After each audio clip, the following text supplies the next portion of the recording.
നമ്മുടെ പ്രിയപ്പെട്ട ഗവർണർ മാസത്തിൽ 10 ദിവസവും ഇവിടെ ഇല്ലല്ലോ. അദ്ദേഹം പൊതുവെ ഡൽഹിയിലാണല്ലോ. ഡൽഹിയിൽ കറക്കമാണല്ലോ പുള്ളിയുടെ മെയിൻ പണി. അപ്പോൾ ഇതേപ്പറ്റി ഡൽഹിയിലെ അന്തഃപുരങ്ങളിൽ, പിന്നാമ്പുറത്ത്, അകത്തളങ്ങളിൽ ചില സംസാരങ്ങൾ ഇപ്പോൾ വരുന്നുണ്ട്. ഒരു മൂത്ത IAS ഓഫീസർ തന്നെ അത് പേര് പറയാതെ ഓഫ് ദ റെക്കോർഡിൽ ചില കാര്യങ്ങൾ പുറത്തു വിട്ടിട്ടുണ്ട്. അദ്ദേഹത്തിൻ്റെ പേര് അറിയണം എന്ന് അദ്ദേഹം ആഗ്രഹിക്കുന്നില്ല. അതുകൊണ്ട് നമുക്ക് പറയാനും പറ്റില്ലല്ലോ. അപ്പം അദ്ദേഹം പറഞ്ഞത്, ഈ ദില്ലിയിൽ ചെന്നാൽ ഇപ്പോൾ ഇദ്ദേഹം ചെന്ന് കഴിഞ്ഞാൽ, ഗവർണർ ചെന്ന് കഴിഞ്ഞാൽ പല മലയാളികളായ BJP മന്ത്രിമാരും നേതാക്കളും പിന്നെ IAS ഓഫീസർമാരും ഒക്കെ അവിടുന്ന് മുങ്ങും എന്നാണ് പൊതുവെ ഇദ്ദേഹം പറഞ്ഞത്. അതായത് ഇയാളെ കണ്ടാൽ, നമ്മുടെ ഗവർണറെ കണ്ടാൽ ഓടി ഒളിക്കുന്ന ഘട്ടത്തിലേക്ക് കാര്യങ്ങൾ എത്തിയിരിക്കുന്നു. ഒരു മുതിർന്ന IAS ഓഫീസർ തന്നെ ഇത് പറയുമ്പോൾ അതിൻ്റെ ഗൗരവം നമ്മൾ കാണാതിരുന്നുകൂടാ. ഇനി ആ കമൻറ്റ് ഓഫ് ദ റെക്കോർഡ് കമൻ്റാണ്. ഇയാൾ ഒരു പബ്ലിക് നോയിസൻസ് ആയിട്ട് മാറിയില്ലേ? ആര്? മനസ്സിലായില്ല. എങ്ങനെ നിങ്ങൾ കേരളത്തിൽ ഇയാളെ ടോളറേറ്റ് ചെയ്യുന്നു? മനസ്സിലായില്ല. ഇവിടെ കിടന്ന് കറങ്ങുകയാണ്. ഇവിടെ ഡൽഹിയിൽ കിടന്ന് കറങ്ങുകയാണ്. കേന്ദ്രമന്ത്രിമാർ ഇയാളുടെ നിഴൽ കണ്ടാൽ ഓടി ഒളിക്കുകയാണ് ഇപ്പോൾ പതിവ്. കഴിഞ്ഞ ദിവസം PM ഓഫീസിലെ, പ്രൈം മിനിസ്റ്റേഴ്സ് ഓഫീസിലെ, നരേന്ദ്രമോദിയുടെ ഓഫീസിലെ മുതിർന്ന ഉദ്യോഗസ്ഥൻ തന്നെ ഗുണദോഷിച്ചു, ഗവർണറിനെ ഉപദേശിച്ചു. നിങ്ങളുടെ ഈ പോക്ക് അപകടകരമാണ്, പ്രിക്കേറിയസ് ആണിത്, നിങ്ങളിങ്ങനെ പോകരുത്. പുതിയ ഡിമാൻഡ് വയ്ക്കുന്നതിന് മുമ്പ് നിങ്ങൾ 2 വട്ടം ആലോചിക്കണം എന്നാണ് PM ഓഫീസിലെ സീനിയർ ഓഫീസർ പറഞ്ഞത് അദ്ദേഹത്തോട്. എന്താ കാര്യം? അങ്ങനെ കരഞ്ഞ് കേണപേക്ഷിച്ചിട്ടാണ് CRPF കേന്ദ്രസേനയെ ഇങ്ങോട്ട് അയച്ചത്. അതിൻ്റെ പിന്നാമ്പർ പണി കേട്ടത്. മനസ്സിലായല്ലോ. കേന്ദ്രസേന വരുന്നു, കേന്ദ്രസേന വരുന്നു, കേന്ദ്രസേന വരുന്നു. വലിയ ആഘോഷമായിരുന്നല്ലോ ഇവിടെ, മാപ്രകൾ ഉൾപ്പെടെ. അതിൻ്റെ പിന്നാമ്പർ പണി പറഞ്ഞത്. ഇനി ഇപ്പം ഇവിടുത്തെ അവസ്ഥ എന്താണ്? കേരളത്തിലെ ചില BJP നേതാക്കൾ ഇപ്പം അടക്കം പറഞ്ഞു തുടങ്ങി, സ്വകാര്യങ്ങളിൽ പറഞ്ഞു തുടങ്ങി. ഇതിയാലൊരു ശല്യമായല്ലോ, നമ്മുടെ ചാൻസ് തന്നെ പോകുന്ന ലക്ഷണമാണ്.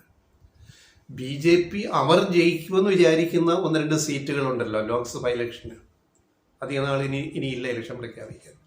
അവിടെ ഞങ്ങളുടെ ചാൻസ് പോലും ഇയാൾ ഇല്ലാണ്ടാക്കുമല്ലോ, ഇയാളൊരു ബാധ്യതയായല്ലോ എന്ന് കേരളത്തിലെ BJP നേതാക്കൾ അടക്കം പറയാൻ തുടങ്ങി.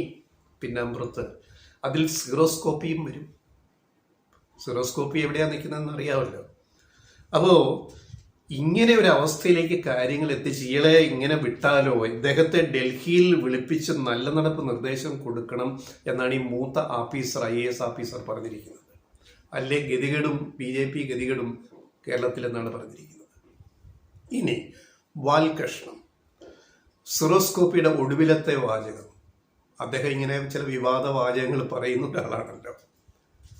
ഒടുവിലത്തെ വാചകം പ്രാക്കാണ്, പ്രാക്ക്. കേരള സർക്കാരിനെതിരെ, പിണറായി സർക്കാരിനെതിരെ പ്രാഗി പറഞ്ഞിരിക്കുകയാണ്. കേരളത്തിലെ അധമ സർക്കാരിനും മേൽ ഇടുത്തി വീഴട്ടെ എന്ന് പ്രാർത്ഥിക്കുന്നു. എല്ലാം ഗതികെടുമ്പോഴാണ് ഇത്തരം വാചകങ്ങൾ വരുന്നത്, ഉള്ളിൽ നിന്ന് വരുന്നത്. കേരളത്തിലെ അധമ സർക്കാർ, ആ വാക്ക് ആലോചിക്കണം, അധമ സർക്കാരിന് മേൽ ഇടുത്തി വീഴട്ടെ എന്ന് പ്രാർത്ഥിക്കുന്നു. ആരോടാണോ പ്രാർത്ഥിച്ചത്? ഗുരുവായൂരപ്പനോടാണോ അതോ വേറെ ഏതെങ്കിലും ദൈവത്തോടാണോ നമുക്കറിയില്ല. അപ്പോൾ ഇങ്ങനെ പ്രാകുന്നത്, ശപിക്കുന്നതൊക്കെ ഒരു അവസാനത്തെ ആയുധമാണ് പൊതുവെ. അതായത് ഗതികെടുമ്പോൾ മുടിഞ്ഞു പോകും എന്ന് പറയുക, പുലമ്പുക, മുടിഞ്ഞു പോകും എന്ന് പുലമ്പുന്നതിന് തുല്യമാണിത്. ഈ നമുക്കറിയാം, ഈ ചാത്തനേറും ഫലിക്കാതെ വരുമ്പോൾ അവസാനത്തെ ഒരു പ്രയോഗമുണ്ട്. ഏത്? അമേദ്യപ്രയോഗം. ഇപ്പം ചാത്തനേറും ഭരിക്കുന്നില്ല എന്ന് കണ്ടു കഴിഞ്ഞാൽ, ഇപ്പം പിണറായി സർക്കാരിനെതിരെയാണല്ലോ ഈ അധമ സർക്കാർ എന്ന് വിളിച്ചത്. അപ്പോൾ അവസാനത്തെ ഒരു പ്രയോഗമാണ് അമേദ്യപ്രയോഗം. തൂറി വാരി എറിയുക എന്ന് പച്ച മലയാളത്തിൽ പറയും. അപ്പോൾ അവിടെ മുഴുവൻ നാറ്റമടിക്കും. ഒരാൾ സ്വന്തം വിസർജ്യം, അമേദ്യം, തൂറി വാരി എറിയുക. ഈ ഘട്ടത്തിലേക്കാണ് കേരളത്തിലെ ചില BJP നേതാക്കൾ പോയിക്കൊണ്ടിരിക്കുന്നതെന്ന് ആലോചിക്കപ്പോഴേ സഹികെട്ടു. ഈ പിണറായി സർക്കാരിനെതിരെ ഒന്നും യേശുന്നില്ലല്ലോ എൻ്റെ അപ്പ. എന്താ ചെയ്യുക? ഈ പിണറായിയെ അങ്ങ് നശിച്ചു പോട്ടെ, മുടിഞ്ഞു പോട്ടെ, പ്രാഗി തോൽപ്പിക്കാം എന്ന നിലയിലേക്ക് BJP ഇവിടെ കേരളത്തിൽ എത്തണമെങ്കിൽ ആ നേതാക്കളുടെ ഈ പ്രയോഗം കണ്ടു കഴിഞ്ഞാൽ എന്താണെന്നും നമ്മൾ ആലോചിച്ച് നോക്കാം. പണ്ട് കേരളത്തിൽ ഉൾപ്പെടെയുള്ള ബുദ്ധവിഹാരങ്ങളിൽ നിന്ന്, ബുദ്ധക്ഷേത്രങ്ങളിൽ നിന്ന് ബുദ്ധഭിക്ഷുക്കളെ ഓടിച്ചു വിട്ടത് ഇതേ അമേദ്യ പ്രയോഗം കൂടി പ്രയോഗിച്ചുകൊണ്ടാണ്. തൂറിവാരി എറിയൽ അമേദ്യ പ്രയോഗം, ഒപ്പം തെറിപ്പാട്ടും അമേദ്യ പ്രയോഗം കൊണ്ടാണ് ബുദ്ധവിഹാരങ്ങളിൽ നിന്ന് ബുദ്ധഭിക്ഷുക്കളെ അടിച്ചോടിച്ചിട്ട് അതിനെ പിന്നെ നമ്മൾ നമ്മുടെ ക്ഷേത്രങ്ങളാക്കി മാറ്റിയത്. അപ്പോൾ ബാബറി മസ്ജിദിൻ്റെ അത് പള്ളി പൊളിച്ച് നോക്കുമ്പോൾ അതിൻ്റെ അടിയിലൊരു രാമക്ഷേത്രത്തിൻ്റെ അവശിഷ്ടങ്ങളുണ്ട് എന്ന് പറയും പോലെ പിന്നെയും അങ്ങോട്ട് കുഴിച്ചോട്ട് നോക്കിക്കഴിഞ്ഞാൽ അതിനും അടിയിൽ ഒരു ബുദ്ധവിഹാരത്തിൻ്റെ അവശിഷ്ടങ്ങളുണ്ടാവും. കേരളത്തിൽ നടന്നതുപോലെ തന്നെ. അപ്പോൾ ഈ ബുദ്ധവിഹാരത്തിൻ്റെ അവശിഷ്ടങ്ങൾ കണ്ടെത്തിയാൽ ഈ അയോധ്യയിലെ പ്രാണപ്രതിഷ്ഠ നടത്തിയ രാംലല്ലയുടെ ഈ ഭൂമി, ഈ ക്ഷേത്രഭൂമി ബുദ്ധവിഹാരത്തിന് കൊടുക്കുമോ? ചരിത്രം ഒരു നേർരേഖയാണ്. ചോദ്യങ്ങൾ ചോദിച്ച് ചെല്ലുമ്പോൾ ഒരു നേർരേഖയിൽ എവിടെ ചെന്നെത്തുമെന്ന് നമ്മൾ മനസ്സിലാക്കണം. ഒരു പള്ളി പൊളിച്ചിട്ടൊരു അമ്പലം പണിതു. ആ അമ്പലത്തിൻ്റെ അടിത്തട്ട് നോക്കിയാൽ അവിടെ ഒരു ബുദ്ധവിഹാരം കാണും.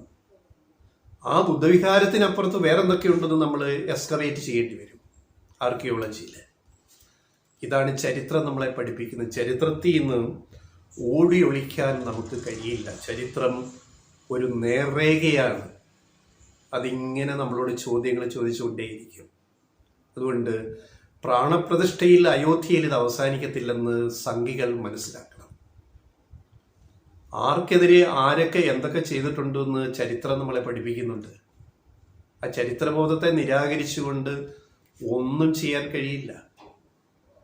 അതാണ് യാഥാർത്ഥ്യം.